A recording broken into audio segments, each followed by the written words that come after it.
Abra sua Bíblia na carta que Paulo escreveu aos Romanos, carta aos Romanos, capítulo 3, e nós iremos ler do verso 21 ao 26.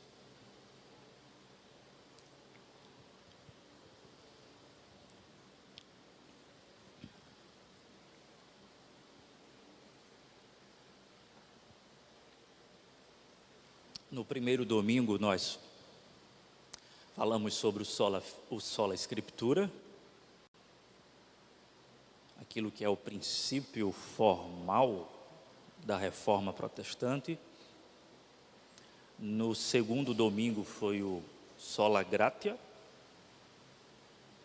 No terceiro, solus Christus. Este é o quarto domingo, sola fide. No último domingo, só lhe deu glória, somente a Deus a glória.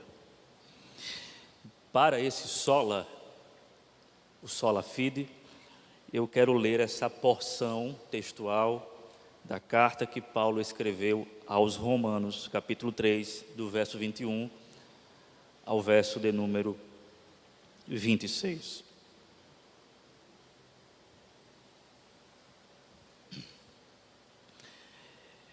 Mas agora se manifestou uma justiça que provém de Deus, independente da lei, da qual testemunham a lei e os profetas. Justiça de Deus, mediante a fé em Jesus Cristo, para todos os que creem. Não há distinção, pois todos pecaram e estão destituídos da glória de Deus, sendo justificados gratuitamente por sua graça, por meio da redenção que há em Cristo Jesus. Deus o ofereceu como sacrifício para propiciação mediante a fé, pelo seu sangue, demonstrando a sua justiça. Em sua tolerância, havia deixado impunes os pecados anteriormente cometidos, mas, no presente, demonstrou a sua justiça, a fim de ser justo e justificador daquele que tem fé em Jesus. Pai, glorifica o teu Filho por meio da ação sobrenatural do teu Espírito que habita em nós. Que Cristo Jesus seja glorificado, sendo o centro da pregação, do mensageiro, do ouvinte, do culto, e deste momento de pregação adorativa. Porque por meio da pregação, tanto o pregador como os ouvintes exultam e te adoram na beleza da tua santidade. Assim oramos. Amém. Falar sobre o sola fide exige de nós uma atenção toda especial. Isto porque o sola fide, o somente a fé, implica necessariamente em falar sobre aquilo que podemos chamar de a doutrina mais cara da reforma protestante, a saber, a justificação pela fé. A doutrina da justificação pela fé, certamente, é a doutrina principal da soteriologia, a doutrina da salvação reformada. João Calvino, por exemplo, disse que a justificação, ou a doutrina da justificação, é a junta por meio da qual toda a salvação se articula. Nas palavras de Martinho Lutero, a justificação pela fé é a doutrina senhora, juíza sobre todas as outras doutrinas. E ele acrescenta: sem essa doutrina, a igreja não pode existir por uma hora sequer. J.I. Packer, o teólogo anglicano, diz que a doutrina da justificação pela fé é o Atlas, que carrega em seus ombros todas as doutrinas da fé cristã. Diante de tais declarações, nós podemos nos perguntar: será que é para tanto? Não estariam os reformadores e os grandes pensadores de linha reformada, claro, exagerando? Não, irmãos, absolutamente não. Essa doutrina é cardeal, é central, é a espinha dorsal da soteriologia reformada. Ainda citando Lutero, sem essa doutrina, a igreja não apenas não pode existir por uma hora sequer, mas ela cai. Nas palavras dele, esta é a doutrina que se constitui o artigo mediante o qual a igreja fica de pé ou cai. A igreja fica de pé ou cai se ela está fundamentada ou não na doutrina da justificação pela fé. Essa não é uma doutrina, portanto, de só menos importância para a nossa fé, muito pelo contrário, essa é uma doutrina sobremodo excelente. As razões, evidentemente, são múltiplas, mas permitam-me colocar o seguinte: é esta doutrina, a doutrina da justificação pela fé, que responde à pergunta mais inquietante que habita todo ser humano. E a pergunta mais inquietante que habita todo ser humano é a seguinte: como pode um ser humano se apresentar justo diante de Deus? Essa é a pergunta que ocupa todo o Velho Testamento, como também o Novo. É a pergunta da história da humanidade. Creia em Deus ou não, acredite nisto ou não, mas há minimamente uma suspeita. Como é que nós iremos nos apresentar justos diante de um Deus justo? E a resposta está justamente na doutrina da justificação pela fé. Esse parágrafo que nós acabamos de ler, segundo um estudioso do Novo Testamento, e especificamente do texto da carta aos Romanos, já disse que esse foi o parágrafo mais importante já escrito na história. Até então, irmãos, o que nós temos é uma sentença contra a humanidade. A sentença que vem de um Deus justo. E esta sentença, com o seu conteúdo e com a sua causa, se encontra a partir de Romanos capítulo 1, versículo 18. Quando o apóstolo Paulo vai falar sobre a ira de Deus que repousa sobre toda a humanidade. Portanto, a ira de Deus é revelada dos céus contra toda impiedade e injustiça dos homens, que suprimem a verdade pela injustiça. Paulo então vai até o capítulo 3, versículo de número 20. E dentro desse escopo textual, que compreende todos esses versos, nós temos a sentença. E a sentença está bem resumida no versículo de número 23, quando Paulo diz: pois todos pecaram e destituídos estão da glória de Deus. Está aqui um versículo que é capaz de encapsular toda a sentença condenatória que nós encontramos em Romanos capítulo 1 até o capítulo 3, versículo 20. E isso, a despeito de credo, de cultura, de religião, todos são culpados diante de Deus. Diante de um Deus justo, todos são injustos. Repito, a despeito de qualquer credo, de qualquer crença, de qualquer moral, de qualquer imoralidade, de qualquer religião, de qualquer não religião, todos são culpados diante de Deus. Seja consciente, seja inconsciente, todos são culpados diante de Deus. A argumentação apostólica paulina é implacável.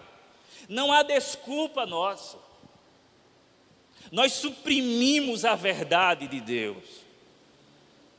Nós nos rebelamos contra leis de amor de um Deus de amor. Reivindicamos autonomia / soberania sobre o nosso próprio coração, contra esse Deus que governa o nosso coração. Nos rebelamos contra Ele. Ofendemos a sua santidade, de modo que a sua ira adequadamente se voltou contra nós, porque o pecado não pode ficar impune. Não há em nós, diante disso, quando nós nos entreolhamos, não há em nós a mínima esperança. Não há luz, só há escuridão. A perspectiva horizontal, ela é tenebrosa, ela é trevosa, ela é escura.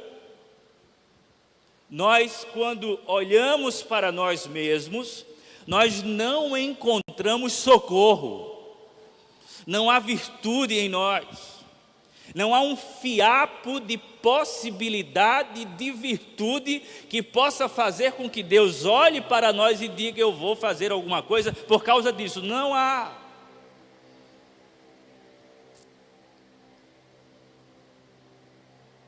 E agora? John Stott diz: Paulo interrompe de maneira abrupta.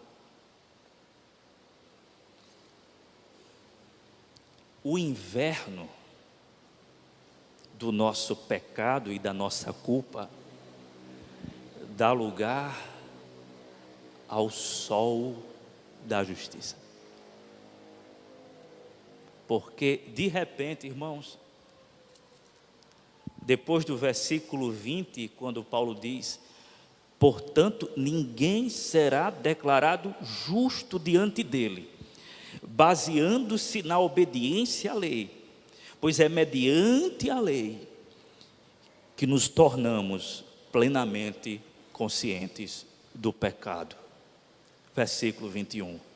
Mas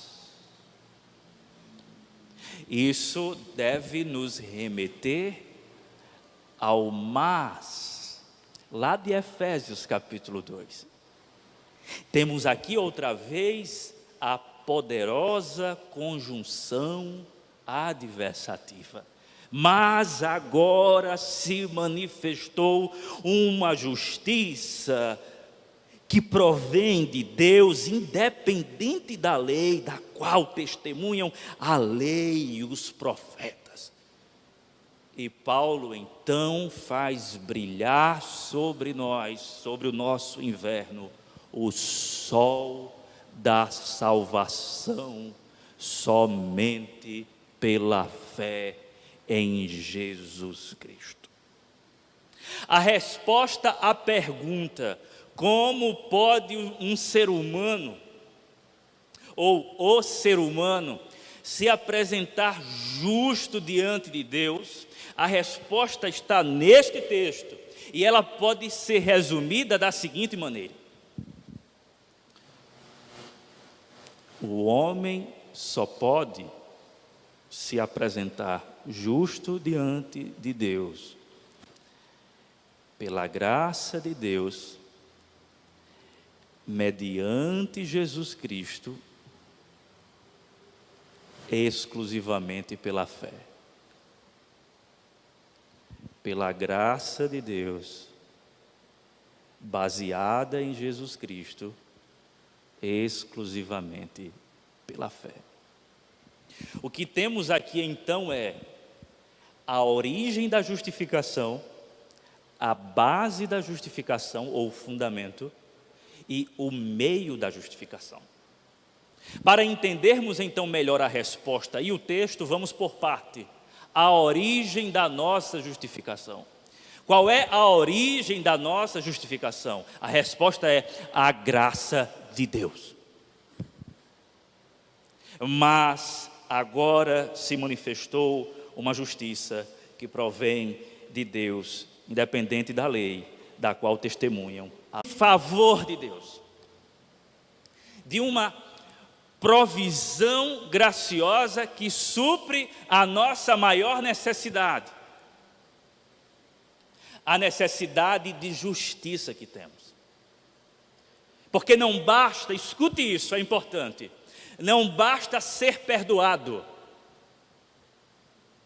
Ser perdoado por Deus não é o bastante. É preciso ser justo diante dele. E o que é que o Pai faz? Ele providencia graciosamente justiça. Só que quando nós pensamos em justiça, a relação que costumamos fazer é de algo contra nós, principalmente quando falamos da justiça de Deus. Só que essa justiça que se manifesta e que está no presente, agora se manifestou, essa justiça não é uma justiça contra nós. Essa é uma justiça a favor de nós. Essa é a mesma justiça acerca da qual Paulo fala em Romanos capítulo 1, versos 16 e 17, quando ele diz: não me envergonho do evangelho, porque é o poder de Deus para a salvação de todo aquele que crê, primeiro do judeu, depois do grego, porque no evangelho é revelada a justiça de Deus. Uma justiça que do princípio ao fim é pela fé, como está escrito: o justo viverá pela fé. Se trata então de uma justiça que provém de Deus, não para nos matar, mas para nos salvar. Uma justiça que é colocada na nossa conta, haja vista que em nossa conta só havia injustiça. Essa injustiça é retirada e uma justiça é colocada, a justiça de Cristo. Temos aqui a doutrina da dupla imputação. Os nossos pecados foram imputados a Cristo e a justiça de Cristo foi imputada em nossa conta. E Deus, o Pai, fez isso. Providenciou uma justiça. Repito, que não é contra nós, mas que é para nós, a favor de nós. Uma justiça que nos salva. Uma justiça que nos coloca diante de Deus como justos.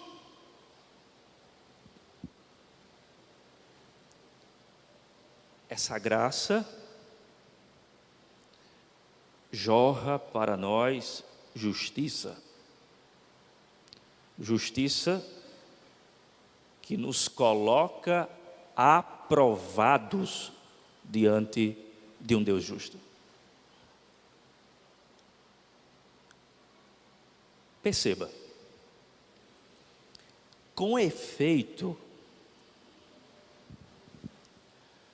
isto revela que o nosso problema sempre foi com Deus. Eu falei ontem aqui no culto dos jovens, o nosso maior inimigo por natureza não é Satanás. O nosso maior inimigo é o próprio Deus.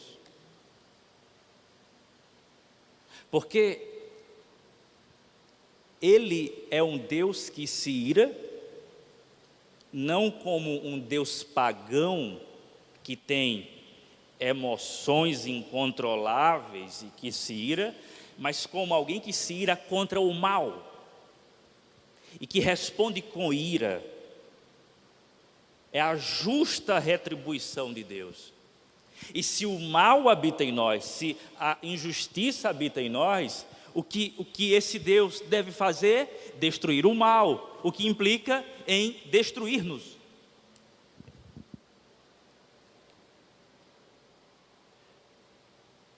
Mas esse Deus resolve prover uma justiça. Uma justiça que nos coloca diante dele como justos. E veja que o apóstolo Paulo diz no versículo de número 25, parte B, em sua tolerância havia deixado impunes os pecados anteriormente cometidos.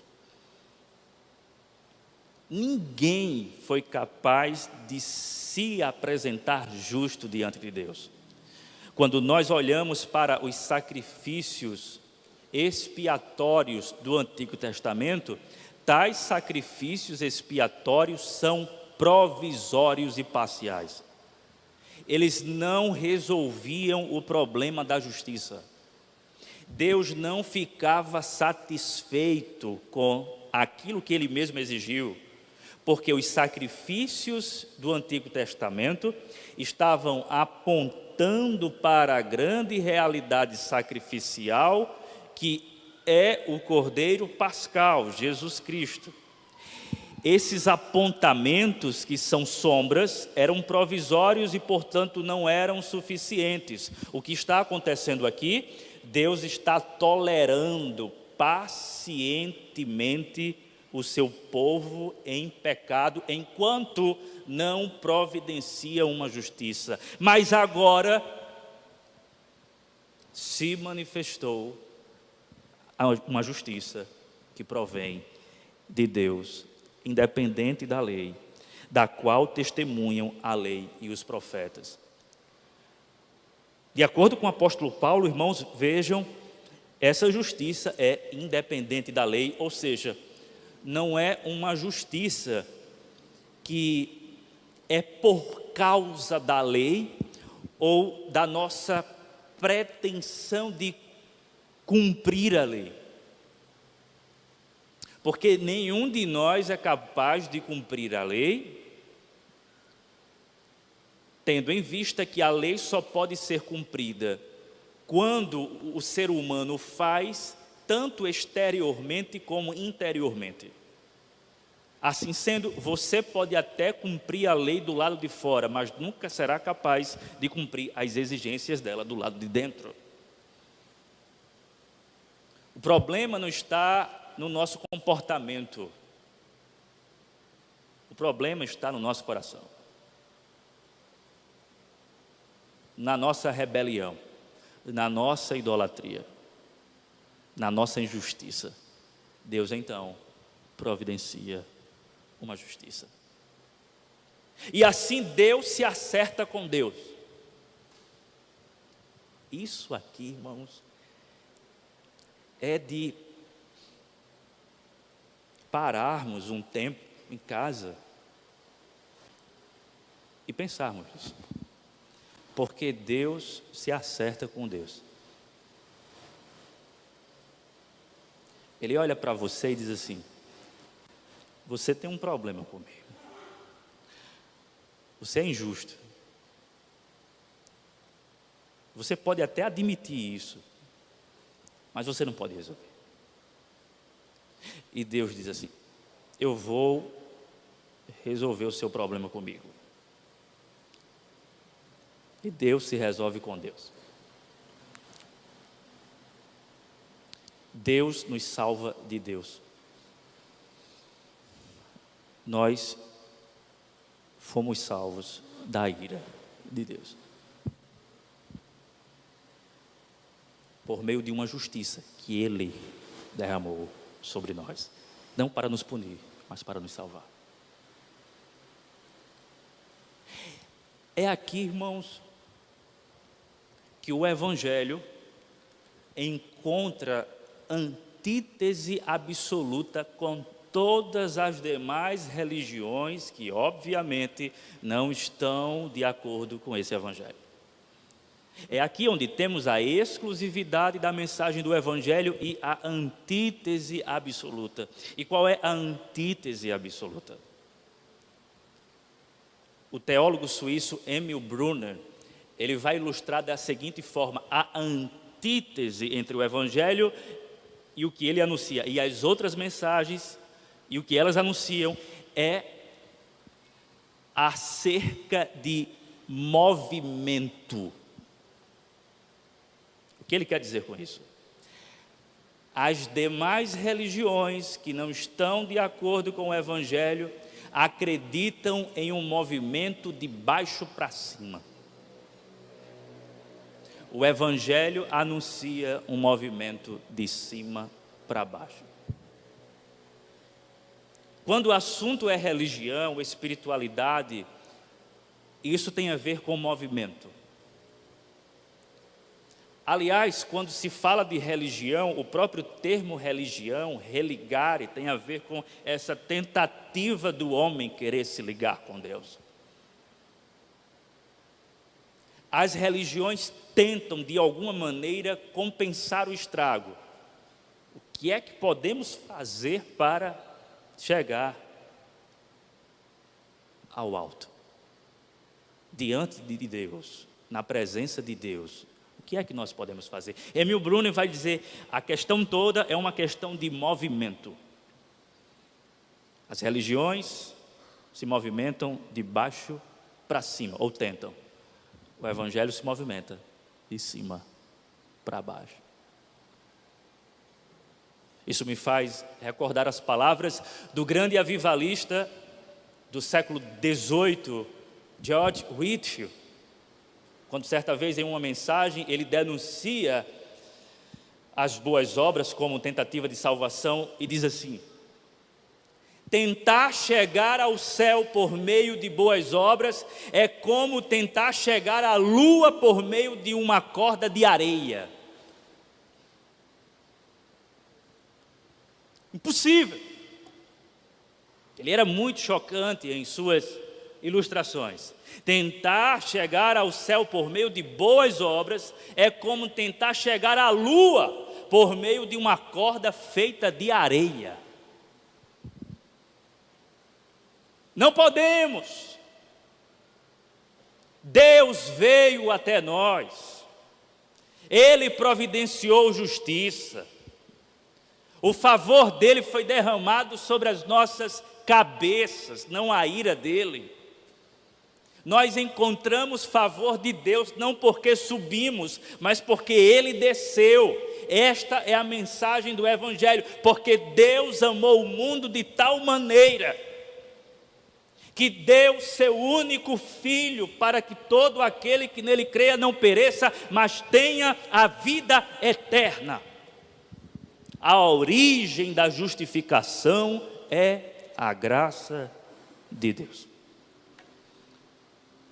Agora chegamos então ao segundo tópico, que é o fundamento da nossa justificação. E a pergunta é: como é que Deus providencia justiça? Com que base Ele faz isso? Como é que Deus pode ser justo e justificador? Essa é a grande questão. E Paulo coloca isso já no final do texto. Versículo 26, mas no presente demonstrou a sua justiça a fim de ser justo e justificador daquele que tem fé em Jesus. Então, a pergunta é, como é que Deus pode ser justo e justificador? Tentando clarificar ainda mais a questão que se estabelece um dilema para nós. Como é que um Deus justo justifica o injusto sem comprometer a sua justiça e sem se relacionar com a injustiça do injusto? Como é que um Deus justo justifica, e aqui o verbo justificar, entenda como declarar inocente.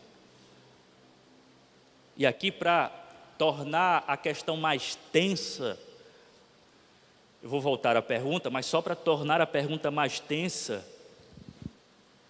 lembre-se de que no Antigo Testamento, Deus repetidas vezes disse que não tem o culpado por inocente, nem o inocente por culpado.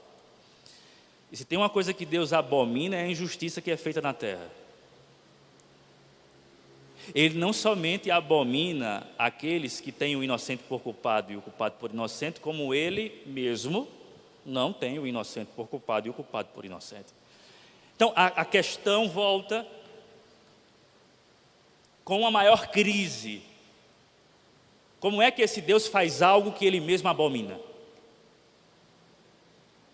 Como é que esse Deus declara-nos inocentes se nós não somos?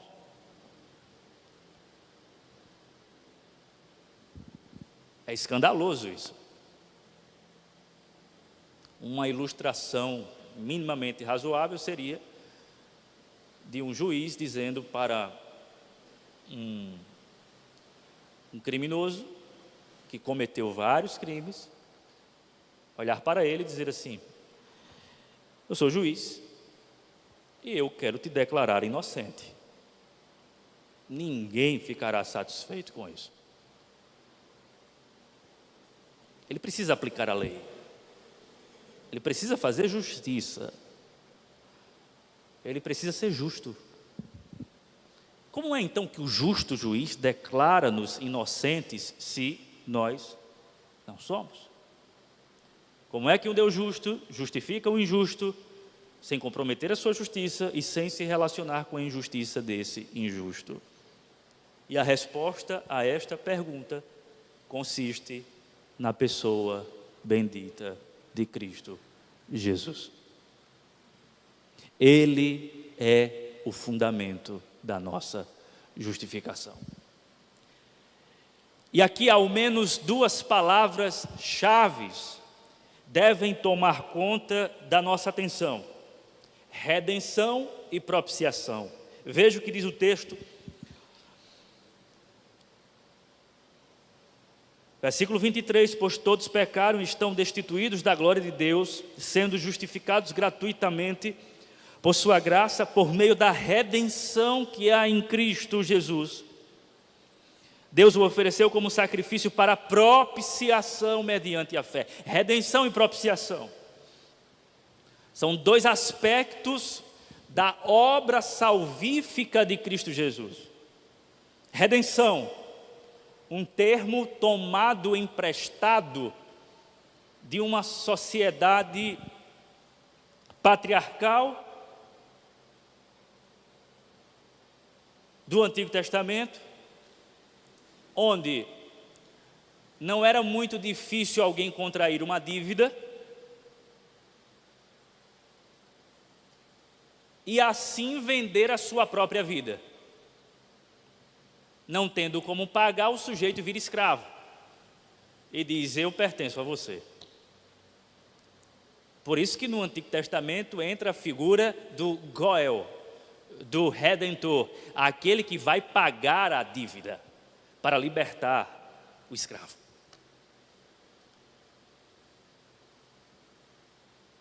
Jesus é esse Goel. É esse libertador, é esse redentor que paga a nossa dívida. E Ele é o próprio Deus que veio até nós, Deus Filho, e assim Deus se acerta com Deus. O resgate é feito pelo próprio Deus. E há então redenção para cada um de nós. A linguagem aqui é de libertação. Mas vem o outro termo-chave que é propiciação. Ele é a propiciação dos nossos pecados. E aqui a ideia é, para ficar mais simples, de alguém que é capaz de aplacar a ira de Deus. Não que Jesus e o Pai estivessem em um conflito, jamais. Até porque quando Paulo fala, mas agora se manifestou uma justiça que provém de Deus, a ênfase aqui é no Deus Pai. Em momento algum o Pai estava relutante em nos salvar, enquanto Jesus Cristo estava querendo nos salvar. Isso não existe. A salvação é obra do Deus triuno. O que temos então é o Filho, que é Deus, nos resgatando de si mesmo, do próprio Deus, nos pondo em liberdade e, mais do que isso, pagando pelos nossos pecados. O juiz, que é Deus, se torna então o réu. Nenhuma religião prega isso, irmãos. Somente o Evangelho fala isso. Aquele que é juiz diz assim: vocês não podem me pagar, mas eu posso pagar. Eu vou morrer no lugar de vocês. Eu vou me sacrificar por vocês. Então, Ele é a propiciação dos nossos pecados. Quando Jesus diz na cruz, tetelestai, está consumado. Os nossos pecados todos foram apagados, perdoados. E não apenas isso. A justiça, lembre-se, a justiça de Cristo foi colocada em nossa conta. Não nos esqueçamos da doutrina da dupla imputação. Porque Deus não apenas passou a mão na nossa cabeça dizendo, eu perdoo vocês. Como o avô faz com o netinho e diz assim, não é nada. Não. Ele não é um avô cósmico. Ele é o Deus justo, que justifica o injusto com derramamento de sangue, o seu próprio sangue.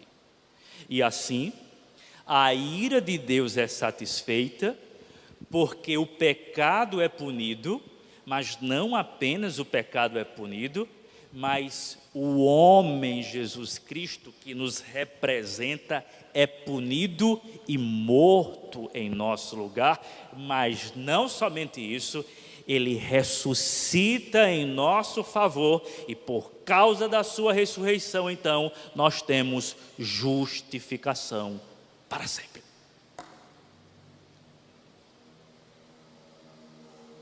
Somente Cristo. Somente Cristo. Ele é o fundamento. Mas em terceiro lugar, qual é o meio?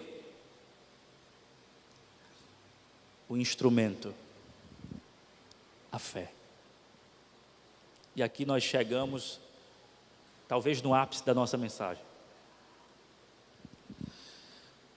A salvação é pela graça, com base em Jesus Cristo, mediante a fé. A justificação é pela graça, baseada em Cristo Jesus, mediante a fé. Por 3 vezes no texto, o apóstolo Paulo fala pela fé. Pela fé. É bem verdade que somente é um acréscimo de Martinho Lutero, e por isso a Igreja Católica Romana, de alguma maneira, tenta ofuscar o que Lutero faz como uma reviravolta soteriológica, dizendo que Martinho Lutero perverteu o texto sagrado. Mas não foi isso que aconteceu. Ele apenas enfatizou a exclusividade da fé nesse processo, dizendo somente pela fé, para esclarecer para os seus ouvintes e leitores. Agora, essa fé, ela não está no lugar das obras. E aqui temos um ponto de extrema importância para a nossa saúde espiritual. Tem gente que pensa que a fé é a substância que substitui as obras.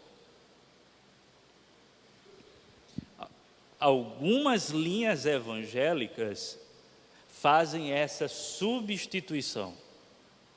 Não é pelas obras, é pela fé, e é como se a fé fosse as obras. Mas a fé não é obra. A fé também é dádiva de Deus, e ela serve como instrumento. Para usar uma metáfora melhor, a fé é a mão que se abre para receber a dádiva da salvação. No texto que está aí no nosso boletim, o texto do John Stott, ele diz: é de vital importância afirmar que nada existe de mérito na fé. E quando dizemos que a salvação é por fé e não por obras, não estamos colocando um tipo de mérito, fé, em lugar do outro, obras. Assim como a salvação não é nenhum empreendimento cooperativo entre Deus e nós, no qual Ele entra com a cruz e nós contribuímos com a fé. Não, a graça não admite contribuições, e a fé é o contrário da autoestima. O valor da fé não reside nela mesma, mas inteira e exclusivamente em seu objeto, a saber, Jesus Cristo e este crucificado. Dizer que a justificação é somente pela fé é outra maneira de dizer que a justificação é somente por Cristo.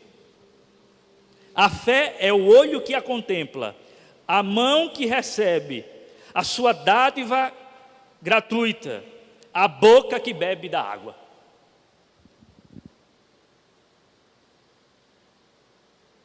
A fé, então, irmãos, não é nenhuma virtude de obras que substituiu as obras da lei, mas a fé é uma dádiva de Deus que nos habilita a receber, porque é por fé, essa graça que é a fonte da nossa justificação, apreciando assim o objeto da nossa justificação, que é Cristo Jesus.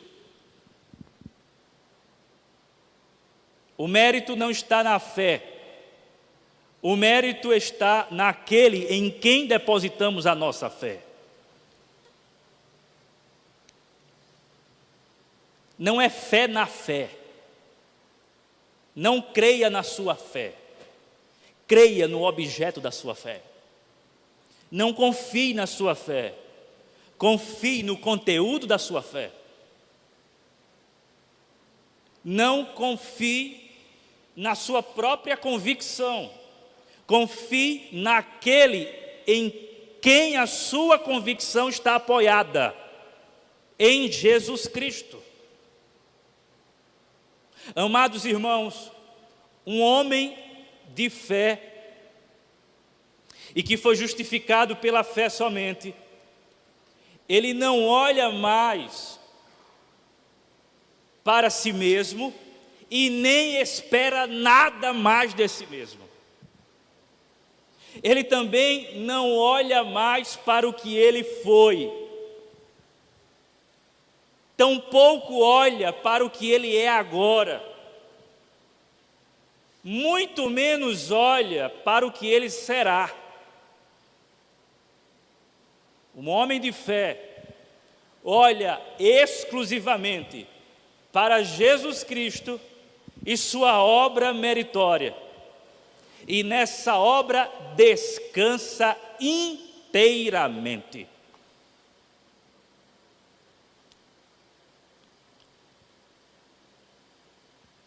Já deixou de olhar para si mesmo? Já fez esse movimento de olhar para Jesus Cristo somente e descansar nele? Quando nós fazemos, irmãos, uma autoavaliação da nossa vida, nós encontramos muito pecado. Essa autoavaliação é importante para nós entendermos quem nós somos. Mas nós não precisamos ficar olhando para quem nós somos. Com essa incursão existencial que fica escaneando tudo que está no nosso coração, nós fazemos a incursão para fora de nós e olhamos somente para Jesus Cristo e sua obra, e nele e em sua obra nós descansamos exclusivamente.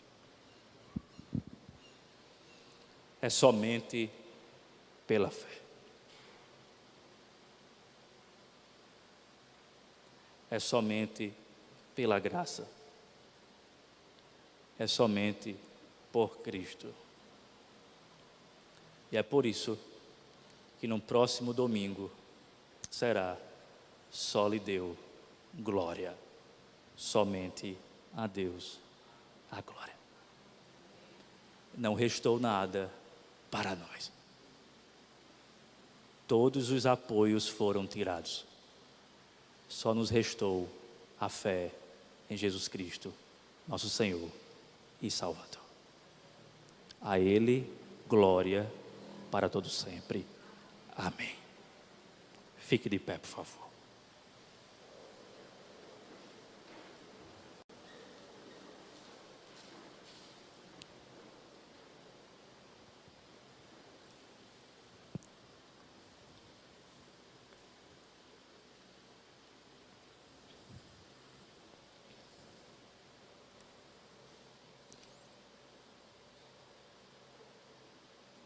Senhor, essa mensagem é humilhante, ela acaba com o nosso orgulho, e ainda bem por isso, porque o nosso orgulho, a nossa soberba nos matam, e a partir do momento que o Senhor nos esmaga, o Senhor nos dá vida do nada, nos refazendo, nos transformando, isso por causa da Tua graça. Ó Pai, quão maravilhosa é a salvação em Cristo Jesus. Não permita que nenhum de nós negligencie tão grande salvação. Tire os nossos olhos também da nossa fé, porque a nossa fé deve ser o olho que mira Jesus Cristo, ó Pai.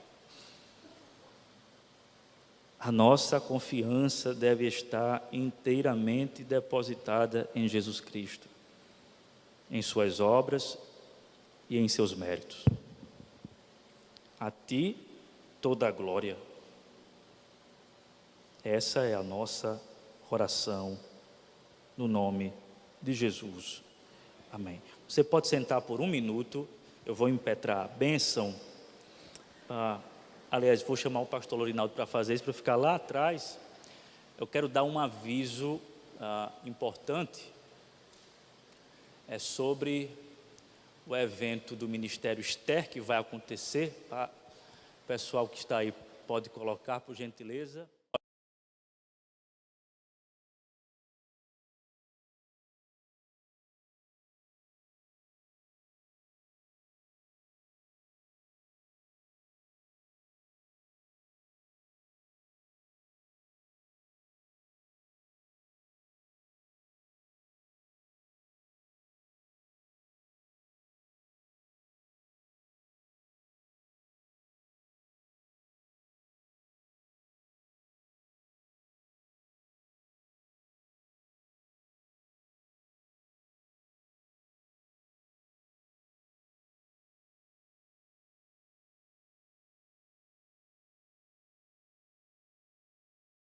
Marquem essa data, 18 de novembro, e façam a inscrição.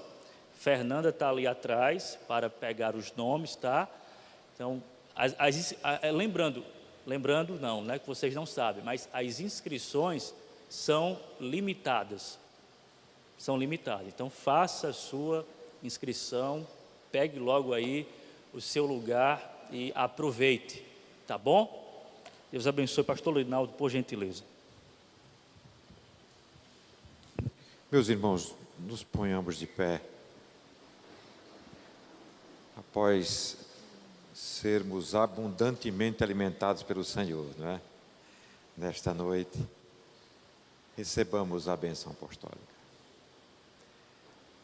Que a graça do nosso Senhor e Salvador Jesus Cristo, o amor de Deus, o nosso eterno, bondoso e poderoso Pai, a comunhão e as consolações do Espírito Santo sejam derramadas sobre todos nós, desde agora e para todo o sempre. Amém. Uma boa semana para os irmãos.